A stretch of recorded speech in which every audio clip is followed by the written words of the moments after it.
De inmediato con la ex ministra de Salud, me refiero a Elia Molina. Muchísimas gracias por acompañarnos en CNN Chile. ¿Cómo está? Buenas tardes. Hola Mónica, gusto saludarte.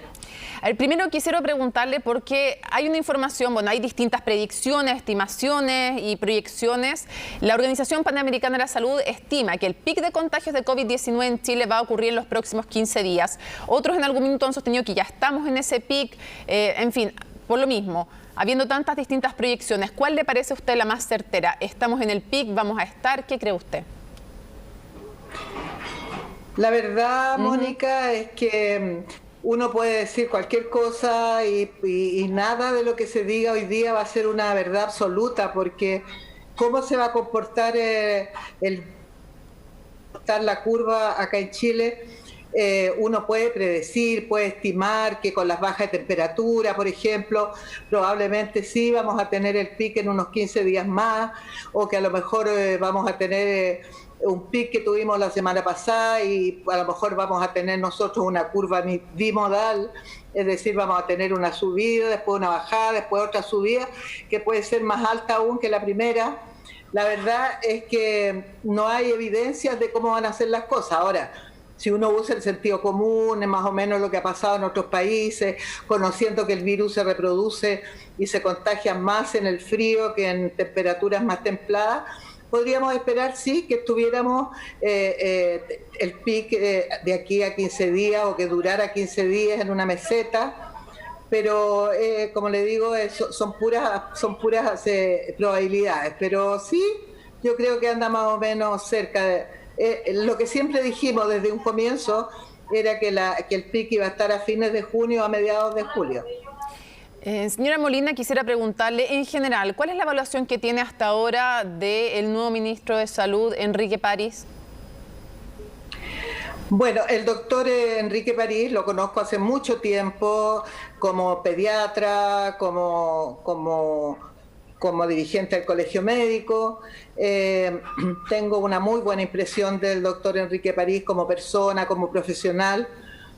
Pero, claro, a mí me parece que ha habido un cambio sustantivo en el términos del modo, de la forma como se comunica, cómo responde a los periodistas, es empático.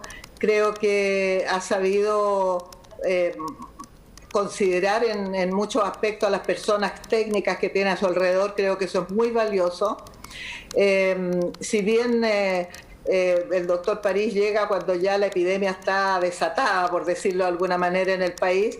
Creo que está poniendo los énfasis correctos, pero no sé si todavía estaremos a tiempo para poder hacerlo muy bien. Pero creo que él ha considerado usar la atención primaria como un actor fundamental, pero todavía no llegan los recursos a la atención primaria. Pensamos de que las ideas son buenas, pero tienen que ser desarrolladas en el tiempo con un sentido de urgencia, porque si bien también hoy día escuché con mucho interés y me parece una excelente propuesta lo que está haciendo la subsecretaria de Salud Pública, cuando muestra toda la red para poder hacer la detección de los contactos, el testeo de los positivos y el aislamiento de los contactos. Está súper bien pensado, usando una plataforma, usando una nube. El tema es que tiene que partir rápido y además que, como le digo, tiene que estar absolutamente coherente, no solamente con las políticas de salud, sino que también con las políticas de protección social, para que la gente pueda respetar las indicaciones del ministro.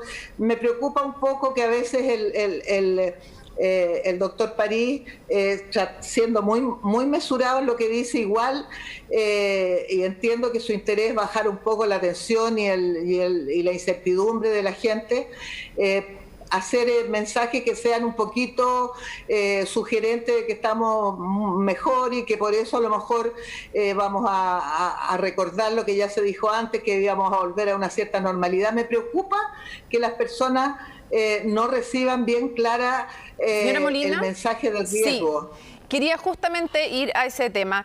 El ministro París ha hablado de una incipiente mejoría, una leve mejoría, y hay dos posturas frente a eso. La propia, la del ministro de Salud, que sostiene que hay que darle esperanza a la gente, que hay que valorar los esfuerzos de la ciudadanía, y por otro lado, quienes sostienen que con ellos se puede de alguna manera relajar a la gente. ¿Qué opina usted? Bueno, mire, hay una mirada técnica de lo que se dice que tiene que ver que han habido en los últimos días menos casos que en las semanas anteriores. Ahora, hay que tomar en cuenta varios aspectos. Esto hay que mirarlo siempre en forma muy multidimensional, porque no es unifactorial. Uno podría pensar también de que se están haciendo menos testeos. Hoy día se hicieron 10.000 PCR, hace una semana atrás se hacían 18.000 PCR. En este caso, cuando tenemos un virus que el 50% de los contagiados no tiene síntomas, la verdad es que si solamente vamos a esperar a los que van a consultar al hospital, es muy probable que con el frío, con la lluvia, a lo mejor muchas personas no van tanto a consultar y hay muchos infectados que no se les está haciendo PCR. Por eso que la idea es ir a hacer PCR a las comunidades, no esperar que lleguen solamente los enfermos a los hospitales.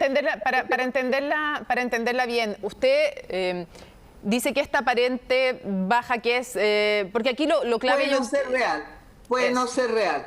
Puede no ser real la baja de casos. Puede no ser real. Pero eso tampoco es categórico. En el caso del coronavirus, si usted busca poco, encuentra poco. Si usted testea poco, tiene menos casos.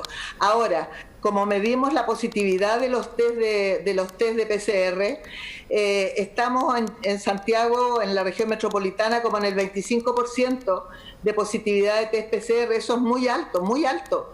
El óptimo para sentirnos tranquilos tendría que ser menos del 10%. Por eso, entonces, estas cifras tan altas, no hay que bajar, no hay que transmitir que el riesgo está disminuyendo. Yo creo que hay que decir, las cifras todavía no son categóricas, estamos todavía en un estado de gravísimo de la pandemia y ustedes tienen que guardar todas las precauciones porque estas cifras de un día de otro no marcan la tendencia aún. Entonces, ¿usted no hubiera usado el concepto de leve mejoría, incipiente mejoría? Bueno, mire, yo le digo no, yo no lo hubiera usado, pero otra cosa es con guitarra, cuando uno es ministro y comunica políticas de gobierno, el discurso puede ser distinto y las orientaciones que haga el gobierno, la moneda con respecto al mensaje, puede ser de una manera determinada. Desde fuera, técnicamente, yo no hubiera dicho eso, pensando justamente en lo difícil que es transmitir el riesgo. Es una de las cosas más difíciles. No es fácil para nadie transmitir el riesgo real sin aterrorizar, sino que de verdad lo que hay que cuidarse y por qué hay que cuidarse. Y como le digo, hasta que no tengamos certeza de que se está haciendo testeo masivo, que se están trazando los contactos y que se están aislando los contactos, yo no estaría tranquila para nada. Para cerrar, pues nos va el tiempo, quisiera preguntarle respecto de la estrategia de las cuarentenas dinámicas. Hoy día el ministro París ha dicho que esta es una estrategia que se ocupa en países como Alemania, Australia, Gran Bretaña, y otros le han contestado que sí, pero que se usan y se esté bien que se usen cuando está controlado el virus en un país. ¿Usted qué opina? ¿Es acertado o no insistir en la estrategia? Pero quisiera preguntarle si es acertado o no ocupar las estrategias, las cuarentenas dinámicas. A estas alturas nuestras no. Probablemente si al comenzar la epidemia hubiéramos trazado los contactos, hubiéramos hecho mucho testeo masivo, hubiéramos tenido bajo control a los contactos y aislados, es posible que en esas condiciones y con una población que tenga credibilidad a sus autoridades, que tenga credibilidad a quienes dan los mensajes, creo que es factible. Pero en Alemania, por ejemplo, antes que declararan cuarentena no salía nadie a la calle. Antes que hubiera muchos casos ya se había hecho pagos de recursos económicos a los funcionarios para que no salieran a trabajar. Entonces, hay países en los cuales una cuarentena móvil o dinámica pudiera funcionar, pero paralelamente con eso tiene necesariamente que haber un testeo muy masivo. Alemania hace muchísimos más test por millón de habitantes que nosotros y tiene credibilidad el gobierno, los políticos, los técnicos tremendamente alta, que no es la situación en Chile. Yo valoro mucho que la gente, yo creo que le cree bastante al ministro París. Muchísimas gracias por habernos acompañado, Elia Molina, exministra de Salud. Muchas gracias a ti, Mónica, que estés muy bien y cuídate mucho. Todos nos tenemos que cuidar, sobre todo los que tenemos el privilegio de poder también estar en nuestras casas ocasionalmente. Todos tenemos que cuidarnos para cuidar a los demás también. Exactamente. Muchas gracias, que esté muy bien. Buenas noches. Chao, que estés bien.